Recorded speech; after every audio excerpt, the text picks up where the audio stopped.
Halo guys, assalamualaikum warahmatullahi wabarakatuh. Selamat pagi dan selamat beraktivitas. Oke, kali ini saya ada sebuah berita yang saya rasa ini sangat penting sekali, yaitu dan sangat menyentuh sekali ya.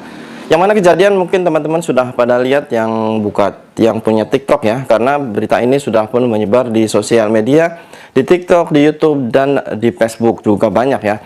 Yang mana di sini tentunya teman-teman sudah melihat. Namun sebelumnya maaf ya, karena saya sambil bersih-bersih ya teman-teman. Jadi kejadiannya mungkin teman-teman sudah pada lihat ya, yaitu seperti yang dituliskan di TikTok. Jadi saya rasa itu emang sangat bagus sekali. Oke, ini kegiatan saya seperti ini. Kalaupun pagi sudah siap untuk menyediakan berita untuk teman-teman ya. Dan ini jajanan pagi saya, ibu menyediakan seperti ini. Dan ini Milo dan gelasnya biasa seperti ini. Kalau di kampung seperti ini. Dan di sini saya tadi habis bersih-bersih dan nyapu. Oke, yang mana beritanya yaitu ada salah satu Mbak TKW di Taiwan ya. Jadi dia bekerja di salah satu majikan, yang mana majikannya itu sangat galak sekali dan jahat. Jadi dia gimana ya, di majikan itu sampai dia jarang dikasih makan, terus sampai disiksa, terus HP juga disita. Dan di situ otomatis sang suami kayak gimana ya, mungkin ada rasa prihatin atau mungkin ini istriku gimana gitu loh, apakah benar-benar di situ majikannya baik apa enggak. Dan karena kebetulan tidak ada kabar sama sekali, karena HP-nya kan disita sama majikan otomatis, jadi sang suami itu langsung melaporkan ke pihak PT ya, melaporkan ke pihak PT, ingin tahu gimana kabar itu sang istrinya ya, ingin tahu istrinya tuh keadaannya gimana.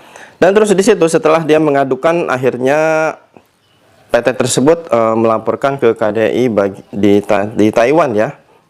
Dan setelah itu sampai menyiksa Mbak TKW tersebut, sampai nggak dikasih makan, sampai disiksa, dan juga HP-nya juga disita ya. Kerjanya sampai 21 jam guys, dan otomatis itu sangat keterlaluan sekali ya. Karena minimal kerja kita biasanya hanya 8 jam atau mungkin 9 jam ya. Dan banyak ini bekerja sampai 21 jam.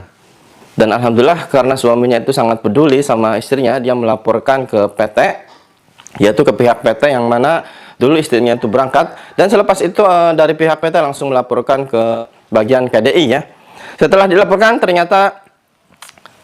dilaporkan alhamdulillah langsung didatangi ke majikan tersebut, dan ternyata emang mbaknya itu keadaannya sangat memprihatinkan guys, karena mbaknya itu sangat kurus dan karena emang jarang sekali ya dikasih makan, kerjanya juga sampai 21 jam, dan HP juga disita. Akhirnya mbaknya kan tidak bisa untuk melaporkan, tidak bisa untuk menelpon suaminya, karena HP-nya juga disita.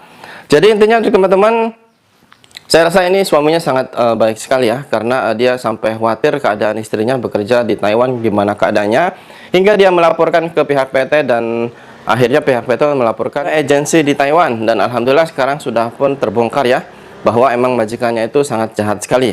Jadi untuk teman-teman dimanapun berada, untuk kalau bekerja seumpama mau tanda tangan kontrak ataupun mau kerja, itu harus ada perjanjian supaya boleh memegang HP ya. Karena apabila nanti terjadi apa-apa bisa menghubungi teman-teman atau mungkin bisa melaporkan ke 1955. Oke, untuk teman-teman dimanapun berada, semangat terus untuk bekerja ya, karena gimana pun, kalaupun mungkin pabrik sepi, kalaupun mungkin majikan rewel, disabari saja dulu, karena insya Allah nanti kedepannya akan jadi lebih baik. Oke, semoga bermanfaat. Saya Randy Saputra, Suara TKI.